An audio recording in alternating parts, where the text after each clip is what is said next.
প্রিয় চাকরি প্রত্যাশী ভাই বোনেরা, রিসোর্স ইমিগ্রেশন সেন্টার রিক এনজিও নিয়োগ বিজ্ঞপ্তি প্রকাশিত হয়েছে। এখানে 306 জনকে নিয়োগ দেবে। এখানে 306 জনকে নিয়োগ দেবে।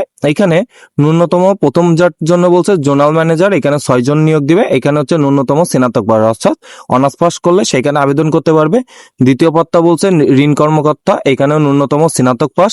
এখানে 35 বছর পর্যন্ত সর্বোচ্চ আবেদন করতে পারবেন। এখানে 150 জনকে নিয়োগ দেবে অর্থাৎ 150 জনকে কিন্তু নিয়োগ দেবে। তারপরে 3 নম্বর পদটা বলছে যে জুনিয়র ঋণ কর্মকর্তা, এখানেও 150 জনকে নিয়োগ দেবে। এখানে সর্বোচ্চ 32 বছর পর্যন্ত আবেদন করতে পারবে। এখানে ন্যূনতম এইচএসসি পাস অর্থাৎ এইচএসসি পাস করলে সেইখানে আবেদন করতে পারবে। 306 জনকে নিয়োগ দেবে, 306 জনকে। অভিজ্ঞতাও বলছে যে এখানে 2 বছরের অভিজ্ঞতা থাকা লাগবে, এখানে 2 বছরের, এখানে 1 বছরের অভিজ্ঞতা থাকা লাগবে।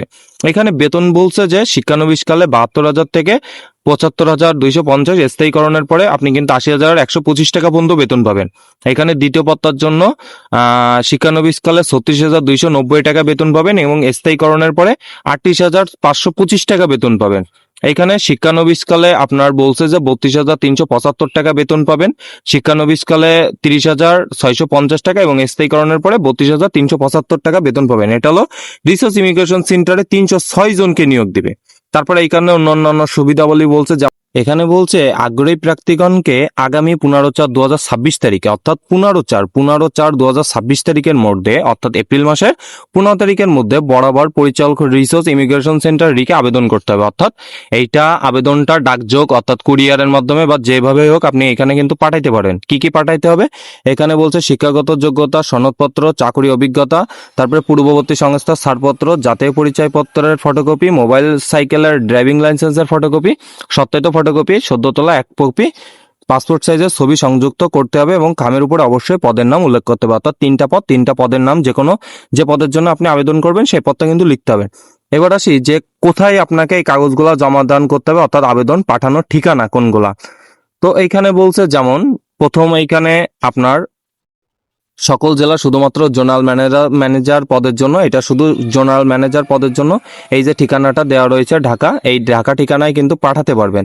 তারপরে এইখানে বলছে যে ঢাকা, টাঙ্গাইল, ময়মনসিংহ, মানিকগঞ্জ, মুন্সিগঞ্জ, গাজীপুর, নারায়ণগঞ্জের যারা আছেন তারা কিন্তু এই ঠিকানায় পাঠাবেন। তারপরে রাজবাড়ী, ফরিদপুর, মাদারীপুর, শরীয়তপুর, গোপালগঞ্জ, বরিশাল, পটুয়াখালী, বরগুনা, পিরোজপুর, ঝালকাঠি, ভোলা, বাগেরহাট, তারা হচ্ছে এই যে বরিশালের যে ঠিকানাটা দেওয়া হয়েছে এই ঠিকানায় পাঠাবেন। তারপরে এখানে খুলনা, যশোর, সাতক্ষীরা, ঝিনাইদহ, মাগুরা, নড়াইল, চুয়াডাঙ্গা, মেহেরপুর, কুষ্টিয়া, পাবনা, এই যে ঝিনাইদহ যে ঠিকানাটা দেওয়া রয়েছে এই ঝিনাইদহ এই ঠিকানায় পাঠাতে হবে। তারপরে এখানে চট্টগ্রাম, কক্সবাজার, নোয়াখালী, চাঁদপুর, লক্ষ্মীপুর, ফেনী, খাগড়াছড়ি, রাঙামাটি, বান্দরবন, এই যে চট্টগ্রামের যে ঠিকানাটা দেওয়া রয়েছে এই ঠিকানায় পাঠাতে হবে। তারপরে এখানে সিলেট, হবিগঞ্জ, সুনামগঞ্জ, মৌলভীবাজার, ব্রাহ্মণবাড়িয়া, কিশোরগঞ্জ, নরসিংদী, ব্রাহ্মণবাড়িয়া, কুমিল্লা, এই যে ঠিকানাটা কিশোরগঞ্জের যে ঠিকানাটা দেওয়া রয়েছে ঠিকানায় কিন্তু পাঠাতে হবে। তারপরে এখানে পঞ্চগড়, ঠাকুরগাঁও, দিনাজপুর, নীলফামারী, লালমনিরহাট, রংপুর, কুড়িগ্রাম, গাইবান্ধা, রাজশাহী, নওগাঁ, জয়পুরহাট, বগুড়া, চাঁপাইনবাবগঞ্জ, নাটোর, সিরাজগঞ্জ, পাবনা, এই যে বগুড়ায় যে ঠিকানাটা দেওয়া রয়েছে এই ঠিকানায় পাঠাতে হবে। তো এই ঠিকানায় আবেদন পাঠাতে হবে। যে কাগজপত্রগুলোর কথা বললাম সেটা করে সুন্দর একটা খামে ভরে খামের উপরে যে পদের জন্য আবেদন করবেন সেই পদের জন্য লিখে সকল বিস্তারিত কিন্তু পাঠিয়ে দিবেন। এখানে নিয়োগ বিজ্ঞপ্তিটা ওয়েবসাইট বলছে যে এই নিয়োগ বিজ্ঞপ্তি সংস্থার ওয়েবসাইট, এই যে ওয়েবসাইটটা দেখা যাচ্ছে এই ওয়েবসাইটে কিন্তু সার্চ দিলে কিন্তু আপনারা এই নিয়োগ বিজ্ঞপ্তিটা দেখতে পারবেন এবং তাদের সকল কিছু তাদের সাথে যোগাযোগও কিন্তু করতে পারবেন। নাম্বার দেওয়া রয়েছে সেভাবে কিন্তু যোগাযোগ করতে পারবেন। তারপরে এখানে বলছে যে নিয়োগ প্রার্থীকে বিকাশ, রকেট, নগদ ও মোবাইল ব্যাংকিং এর মাধ্যমে বা অন্য কোনো মাধ্যমে আর্থিক লেনদেন না করার জন্য বিশেষভাবে অনুরোধ করা হলো। অর্থাৎ এখানে তারা 1 টাকাও নিবে না এরকম কথা বলছে। তারা যারা আর কি এখানে আবেদন করবে কেউ যদি ফোন দিয়ে টাকা চাই বা টাকা দিতে হবে এরকম কোনো কথা বলে তারা এখানে কোনো টাকার লেনদেন করবেন না সেটার কথা বলছে। তো এটা হলো রিসোর্স ইমিগ্রেশন সেন্টার রিকের নিয়োগ বিজ্ঞপ্তি সম্পর্কে বিস্তারিত আলোচনা। কোনো বিষয় যদি জানার থাকে অবশ্যই কমেন্ট বক্সে কমেন্ট করে জানাবেন। প্রিয় চাকরি প্রত্যাশী ভাই বোনেরা, আজকের মতো তাহলে এই পর্যন্ত। সকলে ভালো থাকবেন, সুস্থ থাকবেন আর নিয়মিত চোখ রাখবেন আমাদের বিডি জব নিউজে। ভিডিওটি শেষ পর্যন্ত দেখার জন্য সবাইকে অনেক ধন্যবাদ।